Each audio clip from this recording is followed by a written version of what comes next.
Halo teman-teman semua, perkenalkan saya Fitri Novianti.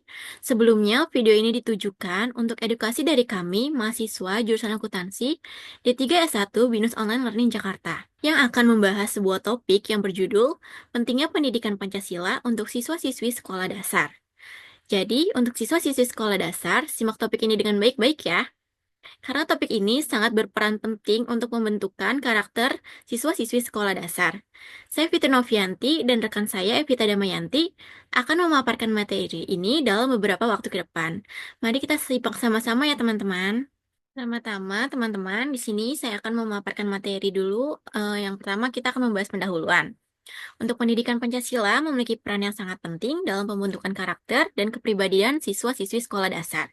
Sebagai dasar negara dan pandangan hidup, bangsa Indonesia, Pancasila tidak hanya menjadi pedoman bagi kehidupan berbangsa dan bernegara, tetapi juga menjadi landasan moral dan etika yang harus ditanamkan sejak dini. Untuk latar belakangnya sendiri, dalam era globalisasi yang semakin kompleks, tantangan terhadap nilai-nilai Pancasila semakin besar. Nilai-nilai individualisme, hedonisme, dan materialisme yang seringkali masuk melalui berbagai media dapat mengikis nilai-nilai luhur Pancasila pada generasi muda. Untuk menangkal pengaruh negatif tersebut, pendidikan Pancasila perlu diperkuat sejak usia dini. Anak-anak usia sekolah dasar merupakan tahapan emas dalam pembentukan karakter.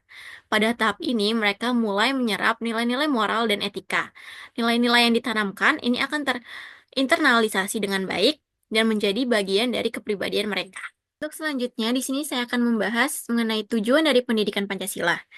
Pendidikan Pancasila bertujuan untuk yang pertama dan menanamkan nilai-nilai moral dan etika berdasarkan Pancasila kepada siswa-siswi.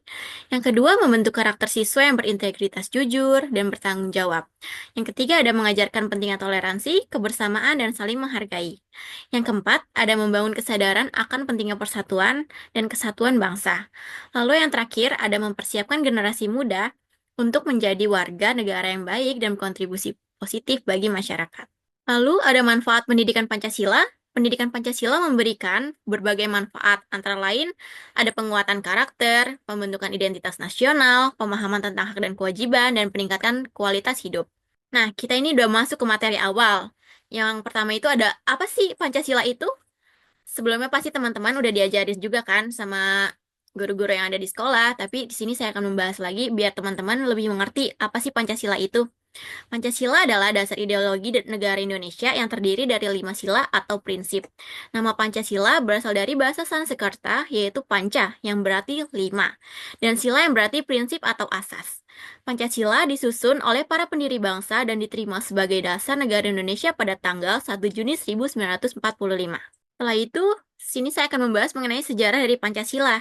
Pancasila sebagai dasar negara Indonesia memiliki sejarah yang panjang dan penting dalam perjalanan bangsa Indonesia menuju kemerdekaan. Yang pertama itu awalnya di BPUPKI. Pada tanggal 29 April 1945, Jepang membentuk Badan Penyelidik Usaha-Usaha Persiapan Kemerdekaan Indonesia atau yang biasanya kita singkat itu BPUPKI. Yang kedua, pidato Soekarno. Pada tanggal 1 Juni 1945 dalam sidang BPUPKI, Soekarno menyampaikan pidato yang bersejarah yang mengemukakan gagasan tentang dasar negara Indonesia. Yang ketiga itu ada Panitia 9. Setelah pidato Soekarno, BPUPKI membentuk Panitia 9 yang terdiri dari tokoh-tokoh penting seperti Soekarno, Muhammad Hatta, Muhammad Yamin, dan lain-lainnya. Panitia ini bertugas untuk merumuskan kembali Pancasila berdasarkan pidato Soekarno. Yang keempat itu disahkan sebagai dasar negara. Pancasila akhirnya disahkan dan dinyatakan resmi sebagai dasar negara Indonesia pada Sidang Panitia Persiapan Kemerdekaan Indonesia atau PPKI pada tanggal 18 Agustus 1945. Dari saat itu, Pancasila menjadi pedoman hidup berbangsa dan bernegara bagi seluruh rakyat Indonesia. Nah, di sini itu biasa kita memperingati tanggal 1 Juni untuk setiap tahun sebagai hari lahir Pancasila untuk mengenang momen penting dalam sejarah bangsa Indonesia. Selanjutnya itu ada 5 sila Pancasila. Yang pertama itu ada ketuhanan yang Maha Esa, lalu yang kedua ada kemanusiaan yang adil dan beradab, yang ketiga itu persatuan Indonesia, keempat itu ada kerakyatan yang dipimpin oleh hikmat kebijaksanaan dalam permusyawaratan perwakilan, dan yang kelima itu ada keadilan sosial bagi seluruh rakyat Indonesia. Di sini ada makna Pancasila dan juga fungsi Pancasila. Saya akan bahas satu persatu. Yang pertama itu ada makna Pancasila. Pancasila merupakan pandangan hidup, bangsa Indonesia menjadi pedoman dalam berperilaku dan berinteraksi dalam kehidupan kita sehari-hari. Lalu ada Pancasila mencerminkan nilai-nilai luhur yang menjadi identitas dan kepribadian bangsa Indonesia. Untuk selanjutnya ada fungsi Pancasila. Di sini ada 4 fungsinya. Yang pertama itu sebagai dasar negara, Pancasila menjadi landasan hukum dan politik negara Indonesia. Lalu yang kedua itu sumber ideologi nasional, Pancasila menjadi sumber inspirasi dalam pembangunan nasional dan kehidupan bermasyarakat. Yang ketiga ada sebagai pandangan hidup. Pancasila menjadi pedoman dalam berperilaku dan berinteraksi dalam kehidupan sehari-hari. Lalu yang keempat itu ada sebagai alat pemersatu bangsa. Pancasila menjadi alat pemersatu yang mengikat keberagaman suku, agama, ras, dan juga golongan di Indonesia. Dengan memahami dan mengamalkan nilai-nilai Pancasila, kita dapat menciptakan masyarakat yang harmonis, adil, dan juga sejahtera. Selanjutnya ada Pancasila sebagai dasar negara. Yang pertama itu ada sebagai dasar hukum, yang kedua ada sebagai ideologi negara, yang ketiga ada sebagai pandangan hidup. Yang pertama sebagai dasar hukum itu, Pancasila menjadi sumber dari segala sumber hukum yang berlaku di Indonesia. Semua peraturan perundang-undangan yang dibuat harus berdasarkan dan tidak bertentangan dengan nilai-nilai yang terkandung dalam Pancasila. Hal ini memastikan bahwa hukum di Indonesia mencerminkan keadilan, kemanusiaan, dan juga kesatuan. Lalu yang kedua ada sebagai ideologi negara, Pancasila berperan sebagai ideologi yang mengarahkan seluruh aspek kehidupan berbangsa dan bernegara. Nilai-nilai Pancasila menjadi pedoman bagi pemerintah dan masyarakat dalam menjalankan aktivitas sehari-hari. Ideologi ini mengajarkan prinsip-prinsip kebersamaan, gotong royong, dan toleransi yang sangat penting dalam menjaga persatuan dan juga kesatuan bangsa. Lalu, yang ketiga itu ada sebagai pandangan hidup. Pancasila menjadi pandangan hidup bangsa Indonesia mencerminkan identitas dan karakter nasional. Sebagai pandangan hidup, Pancasila mengajarkan warga negara untuk hidup rukun dan damai, menghargai perbedaan, dan juga berkomitmen pada nilai-nilai luhur yang diwariskan oleh para pendiri bangsa. Empat itu adalah sebagai dasar pendidikan. Pancasila menjadi fondasi utama dalam sistem pendidikan di Indonesia. Nilai-nilai Pancasila diajarkan kepada siswa sejak dini untuk membentuk karakter generasi muda yang berintegritas, berakhlak mulia, dan bertanggung jawab. Lalu yang kelima itu ada sebagai alat pemersatu. Pancasila berperan sebagai alat pemersatu yang mengikat keberagaman suku, agama, ras, dan juga golongan di Indonesia. Nilai-nilai Pancasila mengajarkan pentingnya persatuan dan juga kesatuan, serta menghormati perbedaan sebagai kekayaan bangsa. Dengan Pancasila, Indonesia dapat menjaga stabilitas dan harmoni sosial di tengah keberagaman. Lalu yang keenam itu ada sebagai landasan dan etika moral. Pancasila memberikan landasan etika dan moral bagi seluruh warga negara dalam berperilaku dan berinteraksi. Selanjutnya saya akan membahas mengenai mengapa pendidikan Pancasila penting di sekolah dasar. Yang pertama itu ada membentuk karakter bangsa, yang kedua ada menumbuhkan rasa kebangsaan, yang ketiga ada mencegah radikalisme, dan yang keempat ada menjadi warga negara yang baik, yang kelima pemahaman identitas nasional, yang keenam pendidikan moral dan etika. Halo teman-teman, saya Evita Damayanti. Sekarang saya akan melanjutkan materi yang telah diberikan oleh rekan saya. Nah, selanjutnya kita akan membahas tentang nilai-nilai Pancasila. Apa aja sih nilai-nilai Pancasila itu? Nah, jadi nilai-nilai Pancasila itu langkah penting untuk membentuk karakter yang kuat dan berintegritas. Adapun nilai-nilai Pancasila yang perlu diajarkan kepada siswa yaitu yang pertama ada nilai ketuhanan. Sila pertama ini berbunyi ketuhanan yang Maha Esa, di mana nilai ini mengajarkan siswa untuk memiliki keyakinan terhadap Tuhan yang Maha Esa, menjalankan ajaran agama masing-masing, dan menghormati keyakinan orang lain. Nah, adapun implementasinya yaitu dapat dilakukan dengan cara mengajak siswa untuk beribadah sesuai agamanya, mengajarkan toleransi beragama, dan menghormati upacara keagamaan yang berbeda. Lanjut, yang kedua ada nilai kemanusiaan, di mana sila kedua ini berbunyi kemanusiaan yang adil dan beradab. Nilai ini mengajarkan siswa untuk menghormati hak asasi manusia, bersikap adil, dan berperilaku sopan santun. Implementasinya yaitu mengajarkan pentingnya menghargai pendapat orang lain, memahami kesetaraan, dan mempraktikkan empati dalam kehidupan sehari-hari. Nah, nilai yang ketiga yaitu nilai persatuan, di mana nilai ini mengajarkan siswa untuk menjaga persatuan dan kesatuan bangsa dalam keberagaman suku, agama, ras, dan golongan. Implementasinya yaitu mendorong siswa untuk bekerja sama, menghargai perbedaan, dan mengikuti upacara bendera sebagai simbol persatuan. Nah, yang keempat ada nilai demokratis. Nah, sila keempat ini berbunyi kerakyatan yang dipimpin oleh hikmat, kebijaksanaan dalam permusyawaratan perwakilan, di mana nilai dari sila ini mengajarkan siswa untuk menghargai proses musyawarah dan mufakat dalam pengambilan keputusan.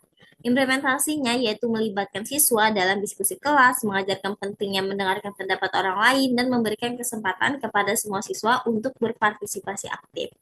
Yang kelima, nilai keadilan sosial. Nah, sila ini adalah sila terakhir yang berbunyi keadilan sosial bagi seluruh rakyat Indonesia, di mana nilai ini mengajarkan siswa untuk bersikap adil dan mengedepankan kesejahteraan bersama tanpa diskriminasi. Implementasinya yaitu mengajarkan pentingnya berbagi dan gotong royong. Pun profil pelajar Pancasila yaitu yang pertama pemahaman mendalam tentang Pancasila, di mana memahami setiap sila Pancasila secara komprehensif. Yang kedua yaitu penginternalisasian nilai-nilai kebangsaan, yaitu menginternalisasi nilai-nilai Pancasila sebagai bagian dari identitas dan pandangan hidup. Yang ketiga yaitu kepribadian yang berkualitas. Ini sangat penting karena memiliki karakter yang kuat, inklusif, dan beretika sangat berpengaruh kepada kehidupan kebangsaan. Selanjutnya yaitu kesadaran kebangsaan yang tinggi, di mana seseorang harus memiliki kesadaran akan pentingnya persatuan, keberagaman, dan kebinekaan dalam membangun bangsa. Adapun yang terpenting juga yaitu peran sebagai agen perubahan positif. Adapun implementasi dalam kurikulum Merdeka Sekolah Dasar yang terpenting yaitu pendidikan karakter, metode pembelajaran aktif, pengembangan budaya sekolah, pelatihan guru, dan penggunaan teknologi pendidikan. Dalam pengimplementasian Pancasila ada peran guru dan peran orang tua yang sangat berperan penting. Nah, untuk peran guru yang pertama yaitu sebagai pendidik dan pembimbing, kedua sebagai teladan, ketiga sebagai fasilitator, keempat sebagai motivator, kelima sebagai pembina karakter. Selanjutnya, peran orang tua antara lain menjadi teladan, yang kedua menjadi menciptakan lingkungan positif, ketiga mengajarkan nilai-nilai Pancasila, keempat membimbing anak dalam kehidupan sehari-hari, kelima mendukung kegiatan sekolah.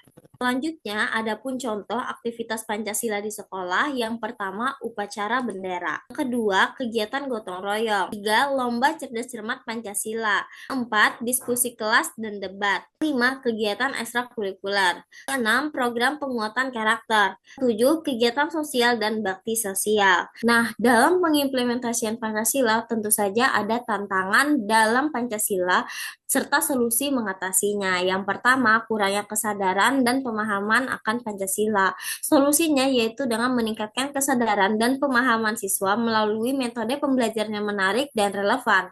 Yang kedua, metode pembelajaran kurang inovatif. Solusinya yaitu dengan cara menggunakan metode pembelajaran yang lebih interaktif dan menyenangkan seperti permainan edukatif, proyek kelompok, dan kegiatan ekstrakurikuler. Yang ketiga, kurangnya dukungan dari lingkungan sekolah dan rumah. Solusinya dengan melibatkan orang tua dan masyarakat dalam kegiatan yang mendukung pendidikan Pancasila seperti gotong royong, kegiatan sosial, dan diskusi bersama. Lanjut. Nah, yang keempat, adapun pengaruh media dan teknologi juga menjadi tantangan. Solusinya yaitu dengan mengajarkan literasi digital kepada siswa untuk mengidentifikasi dan menyaring informasi yang benar dan bermanfaat, serta memanfaatkan teknologi untuk mendukung pembelajaran Pancasila. Yang kelima, kesenjangan sumber daya pendidikan. Solusinya yaitu dengan mengembangkan bahan ajar dan sumber daya yang lebih mudah diakses dan digunakan oleh semua sekolah, serta memberikan pelatihan kepada guru untuk memaksimalkan penggunaan sumber daya yang ada. Lalu yang keenam yaitu adanya perubahan sosial dan globalisasi. Solusinya yaitu dengan menciptakan program dan kegiatan yang menekankan pentingnya identitas nasional dan nilai-nilai Pancasila dalam menghadapi tantangan globalisasi. Selanjutnya, mari kita membahas mengenai studi kasusnya. Penerapan sila pertama, ketuhanan yang Maha Esa. Deskripsi kasus yaitu salah satu contoh kasus terbaru sukses penerapan pendidikan Pancasila di sekolah dasar adalah di Sekolah Dasar Negeri 1 Kebayoran Baru, Jakarta. Nah, sekolah ini mengadakan kegiatan doa bersama setiap hari yang melibatkan siswa dari berbagai latar belakang agama. Kegiatan ini tidak hanya memupuk kesadaran spiritual, tetapi juga mengajarkan siswa untuk menghormati kepercayaan teman-teman mereka. Implementasi yang dilakukan yaitu dengan doa bersama, penghormatan terhadap keyakinan lain, kegiatan sosial keagamaan. Nah, hasilnya apa sih? Nah, melalui kegiatan-kegiatan ini, siswa di Sekolah Dasar Negeri 1 Kebayoran Baru telah menunjukkan peningkatan dalam sikap toleransi, kebersamaan, dan penghormatan terhadap perbedaan agama. Kegiatan ini juga membantu menciptakan lingkungan sekolah yang harmonis dan inklusif. Dari pemaparan materi tadi, mari kita tarik kesimpulannya. Guru harus memainkan peran penting dalam mengajarkan dan membentuk profil pelajar Pancasila. Langkah pertama adalah memahami dan menerapkan profil ini sendiri sebagai contoh. Integrasi profil pelajar Pancasila tidak terbatas pada satu mata pelajaran saja, melainkan harus diterapkan di seluruh mata pelajaran. Ini berarti bahwa materi dan program yang diberikan pada murid harus mampu menunjukkan aspek-aspek profil pelajar Pancasila dalam setiap mata pelajaran. Sekian presentasi dari kelompok kami. Semoga teman-teman bisa mengimplementasikan Pancasila dengan baik dan ilmu yang kita berikan bisa bermanfaat untuk semua. Terima kasih.